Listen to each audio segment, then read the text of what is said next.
ድፍን ምዕተ ዓመት ያስቆጠረው የኢትዮጵያ ሕብረተሰብ ጤና ኢንስቲትዩት የምስረታ በዓሉን እያከበረ ይገኛል።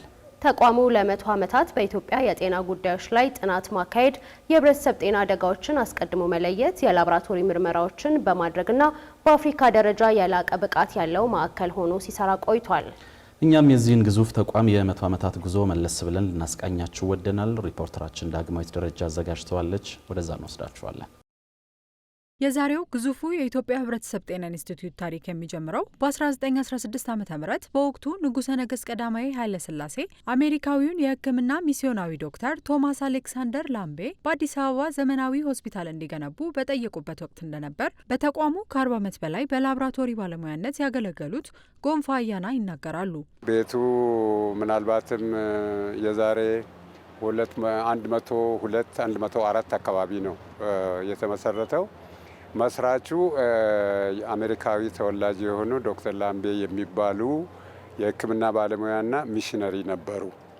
እሳቸው ጎን ማነው ወደ ሱዳን ውስጥ በነበሩበት ጊዜ እዚህ ሀገር ውስጥ ደግሞ የኢንፍሉዌንዛ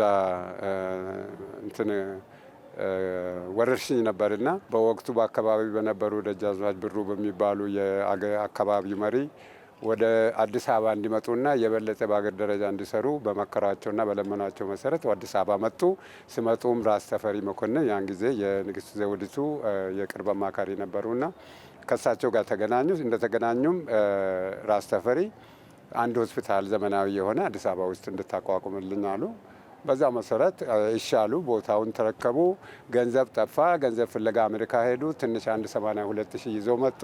ሆስፒታሉን ሰሩ። በወቅቱ የተገነባው የተፈሪ መኮንን ሆስፒታል እንደ አውሮፓውያን አቆጣጠር በታህሳስ 1924 የተጠናቀቀ ሲሆን ሆስፒታሉ በዘመኑ ደረጃ በጥሩ ሁኔታ የተደራጀ የክሊኒካል ላቦራቶሪን ያካተተ ነበር። ይህ ላቦራቶሪም ለዛሬው የኢትዮጵያ ሕብረተሰብ ጤና ኢንስቲትዩት መሰረት ሆኗል። ኢትዮጵያ በቀኝ ባትገዛም የጣሊያን ወረራ ወቅት እንደ አውሮፓውያን አቆጣጠር ከ1936 እስከ 1941 ሆስፒታሉ ተወርሶ ሚኒስትሮ ዴላ ሳኔታ ወይንም የጤና ሚኒስቴር የሚል ስያሜ ተሰጥቶት ነበር። በኋላም ሀገሪቱ ነጻ ከወጣች በኋላ የኢትዮጵያ መንግስት ተቋሙን የኢትዮጵያ ንጉሠ ነገሥት መንግስት የሕክምና ምርምር ተቋም አድርጎ እንደገና አቋቋመው። ሆስፒታሉን ከሰሩ በኋላ በሆስፒታሉ ውስጥ የትም የማይገኝ በኢትዮጵያ ደረጃ ያልነበረ ልዩ ላቦራቶሪ ይዘው ነበረ ያቋቋሙትና ጣሊያን ሲገባም እቺ ሆስፒታል ላቦራቶሪዋ አገልግሎቷን ቀጠለች።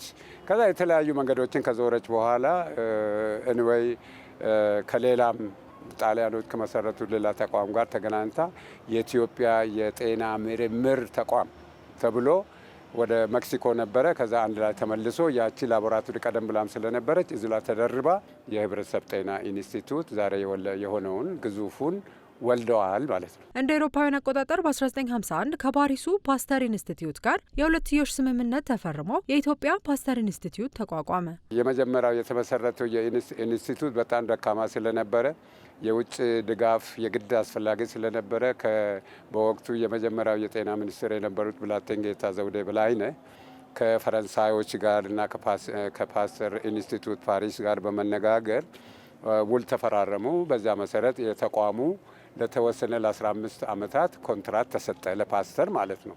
ዛሬ ያዝነውን ስም ከዛ ነው የወሰድነው። ተቋሙ የላቦራቶሪ ቴክኒሻኖችን በማሰልጠን ረገድም ወሳኝ ሚና የተጫወተ ሲሆን እንደ አውሮፓውያን አቆጣጠር በ1996 ወደ አዲስ አበባ ዩኒቨርሲቲ እስኪዘዋወር ድረስ መደበኛ የሕክምና ላቦራቶሪ ስልጠና ትምህርት ቤት መሰረትም ጥሏል። የፈረንሳይ ባለሙያዎች ውላቸው አልቆ ወደ ሀገራቸው ሲመለሱ ተቋሙ በኢትዮጵያውያን ባለሙያዎች የተለያዩ ስያሜዎችን እየቀያየረ ዘልቋል። መጡ ፈረንሳዮች ወደ 15 ዓመት ሰሩ።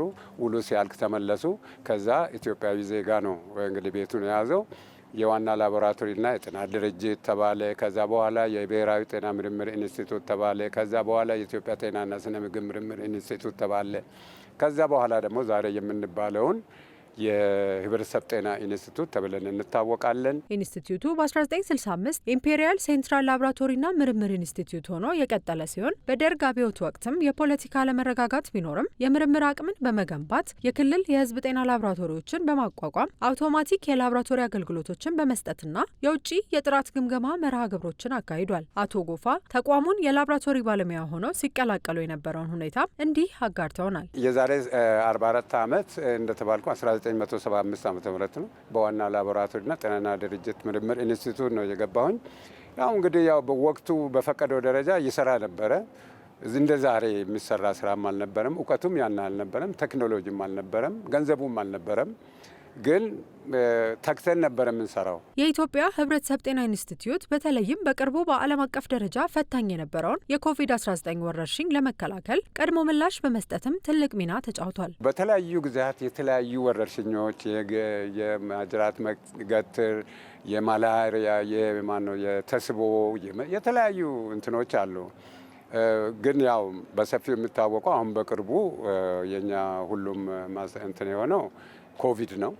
ኮቪድ ከፍተኛ ፈተና በሀገሪቱ ላይ ያመጣና ብዙ ችግሮችን ኢንስቲትዩቱም እንደው የራሱን አቅምም እስኪፈትን ድረስ ያደረሰው ኮቪድ ነው እና በእነዚህ ሁሉ እንግዲህ ያው ግንባር ቀደም በጤና ሚኒስቴር አመራርነት ከጀርባ ያለን እኛ ነን። ይህ የ100 ዓመት ታሪክ የዛሬው የኢትዮጵያ ሕብረተሰብ ጤና ኢንስቲትዩት ከአንድ ነጠላ ክሊኒክ ላቦራቶሪ ወደ አጠቃላይ ብሔራዊ የሕዝብ ጤና ተቋም ያደረገውን የለውጥ ጉዞ ያሳያል። በኢትዮጵያ ውስጥ ብቻ ሳይሆን በአፍሪካ ደረጃ በተለይም ከሰሃራን በታች ባሉ ሀገራት እጅግ ጥንታዊ የላቦራቶሪ ተቋም እንደመሆኑ መጠን በውጭ ወረራ፣ በፖለቲካዊ አለመረጋጋትና በሕዝብ ጤና ቀውሶች ወቅትም ሳይበገር የመቆየት ተቋማዊ አቅሙን በተደጋጋሚ አስመስክሯል። የኢትዮጵያ የሕብረተሰብ ጤና ኢንስቲትዩት ዛሬ በ2018 ዓ.ም የ100 ዓመት የምስረታ በዓሉን እያከበረ ሲሆን በቀጣዩ ጊዜም እንደ እስከ ዛሬው አጋርነቶችን በማጠናከር ምርምርን በማሳደግና የኢትዮጵያን ሕዝብ ጤና በመጠበቅ ረገድ ያለውን ቁርጠኝነት አጠናክሮ እንደሚቀጥል ቃሉን ዳግም አሁን እየተከበረ ባለው በ100ኛ ዓመት ልደቱ